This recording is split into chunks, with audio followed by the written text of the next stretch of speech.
Christmas പുതുവത്സരാഘോഷങ്ങൾക്ക് സമാപനം കുറിച്ച് കൊച്ചിയിൽ കാർണിവൽ റാലി സംഘടിപ്പിച്ചു. വേളി മൈതാനത്ത് നിന്ന് ആരംഭിച്ച വർണ്ണാഭമായ റാലിയിൽ 100ഓളം ഫ്ലോട്ടുകൾ അണിനിരന്നു.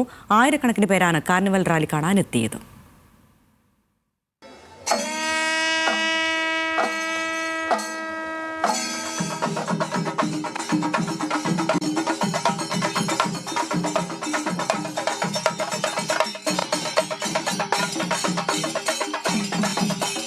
പഞ്ചവാദ്യം, കാവടി, പരിചമുട്ടുകളി, കോൽക്കളി തുടങ്ങിയവയുടെ അകമ്പടിയോടെ വർണ്ണാഭമായ കാർണിവൽ റാലിയാണ് ഫോർട്ട് കൊച്ചിയിൽ അരങ്ങേറിയത്.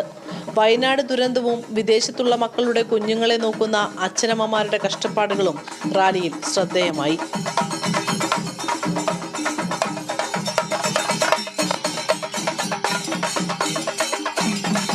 റാലി കാണുന്നതിനായി ആയിരങ്ങളാണ് ഫോർട്ട് കൊച്ചി KB ജേക്കബ് റോഡിന്റെ ഇരുവശവും എത്തിയത്.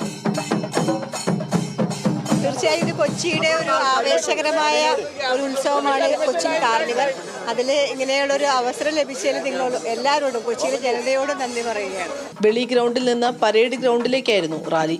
പിന്നീട് നടന്ന പൊതുസമ്മേളനത്തിലും സമാപന പരിപാടിയിലും Kochi mayor VK Minimol, deputy mayor Deepak Joy തുടങ്ങിയവർ പങ്കെടുത്തു. പുതുവത്സര ആഘോഷങ്ങൾക്ക് ഔദ്യോഗിക സമാപനമായെങ്കിലും ഫോർട്ട് കൊച്ചിയിലും പരിസരത്തും ഇന്നലെയും ന്യൂ ഇയർ ആഘോഷങ്ങൾ നടന്നു.